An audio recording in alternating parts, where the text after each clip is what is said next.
Bienvenue sur BFM d'ici pour ce tout-terrain. Aujourd'hui, on vous emmène au cœur des vignes et ça, même en plein hiver, car le métier d'agriculteur, c'est tout au long de l'année et même avant. Et surtout avant les récoltes, il faut s'occuper de ces cultures. Alors aujourd'hui, on va s'intéresser à la taille des vignes. Explication déjà avec ce reportage. On a la chance d'avoir les sécateurs électriques, parce qu'à la main, il y a des choses qu'on n'arriverait pas à faire. La taille de la vigne, c'est certes mécanisé, mais le principe, lui, reste le même. Alain est entouré de 2 tailleurs qui l'aident à s'occuper de ses 9 hectares. Parmi eux, Kevin fait sa première saison et semble avoir rapidement pris le coup de main. Tailler une vigne, il faut laisser 3 porteurs de chaque côté avec 2 yeux. Il faut couper tout ce qu'il y a de trop. Le porteur, c'est ça ici. Donc ici, je vais couper ça, ici, comme ça, et je vais laisser 2 yeux. Un œil là et un œil là. Mais la taille, ce n'est pas du hasard. Chaque vigne a son cahier des charges à respecter, surtout si elle est rattachée à une AOP.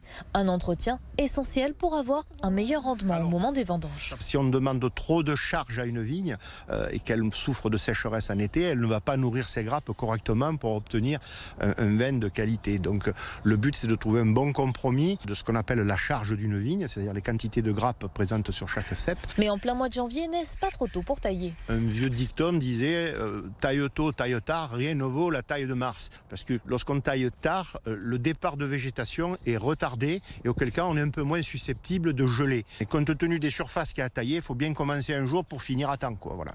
D'autant plus qu'on n'a pas pléthore de main-d'œuvre. Alain est l'un des derniers viticulteurs de la cave coopérative de Pierrevert, a encore taillé lui-même ses vignes. Mais animé par la passion de son métier, Alain le sait, en prenant soin de ses vignes, elles lui rendront tout aussi bien.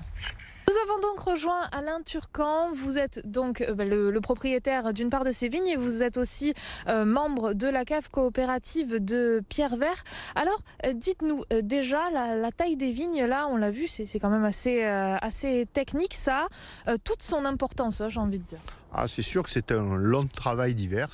Je dirais que c'est un des travaux les plus longs et les plus contraignants et les plus coûteux, je dirais, de l'activité de la vigne, puisque ça dure une partie des mois d'hiver. Et c'est vrai que ça demande un peu de technicité, parce que déjà on a quelques contraintes vis-à-vis pour les parcelles qui sont classées AOC. On a déjà un cahier des charges qui nous demande de respecter ce cahier des charges et donc de tailler conformément à ce cahier des charges. Et puis c'est la qualité de la récolte et la vie de la vigne future qui dépend aussi de la taille. Donc c'est une importance majeure. En AOP, on est assez régulièrement contrôlé. Autant dans la vinification, il y a des contrôles réguliers, autant dans la vigne, on a des contrôles internes de par la traçabilité que nous assumons nous-mêmes au sein de l'ODG, de l'organisme de gestion, l'ancien syndicat des vignerons. Mais surtout, il y a des contrôles de l'INAO ou d'organismes de certification, genre Certipac, qui viennent nous voir par tirage au sort chaque année, au mois de juillet souvent, pour vérifier la taille. C'est un peu tard, mais on peut toujours voir, mais surtout l'état de la vigne, sa charge, puisqu'on est limité là aussi en rendement, donc estimer si la vigne est conduite conformément au cahier des charges de l'AOP et ça valide donc la possibilité de revendiquer les parcelles concernées en AOP. Là on voit, vous êtes donc 3 aujourd'hui à tailler cette vigne et vous êtes vous êtes un des derniers viticulteurs, c'est ça, un peu du département, à encore prendre le temps de former des personnes, j'ai envie de dire, pour la taille. C'est l'époque qui veut ça, les exploitations s'agrandissent beaucoup, même en viticulture, auquel cas les exploitants à la tête de ces exploitations n'ont pas toujours le temps et la possibilité d'être aussi présents que moi dans les terrains. Mais moi, c'est vrai que c'est quelque chose qui me tient à cœur, déjà parce que j'aime mon métier. Je trouve que la vigne, c'est quelque chose qui rend bien, si on lui apporte des soins, elle nous le rend bien.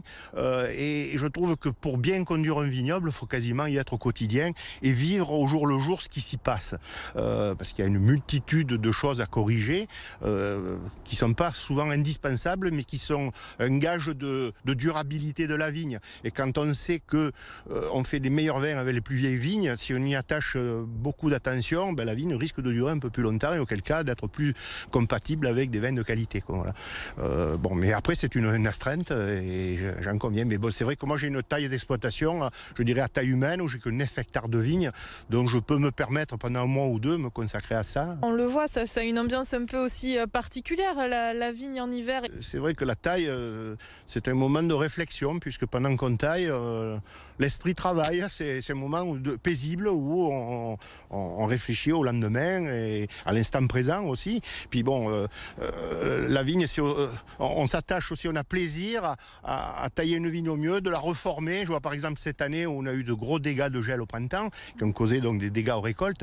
Mais ça, on peut voir un côté positif du gel dans le fait où la vigne a émis des sarments qui n'auraient pas été émis d'habitude et qui permettent de régénérer une vigne, de la rénover. Elle a cette possibilité que nous n'avons pas.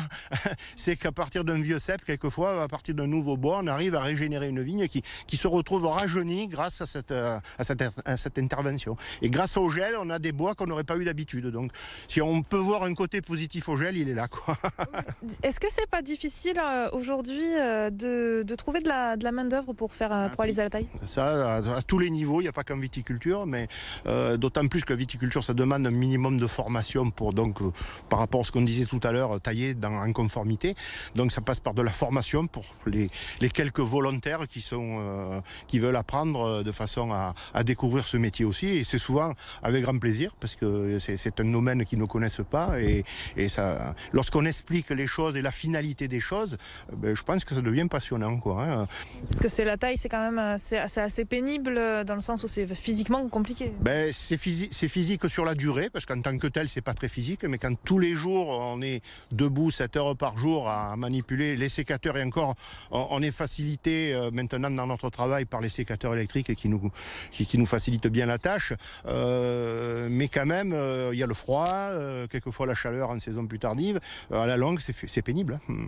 Et monotone pour certains, c'est vrai que faire la même chose pendant 2-3 mois, ça peut devenir monotone.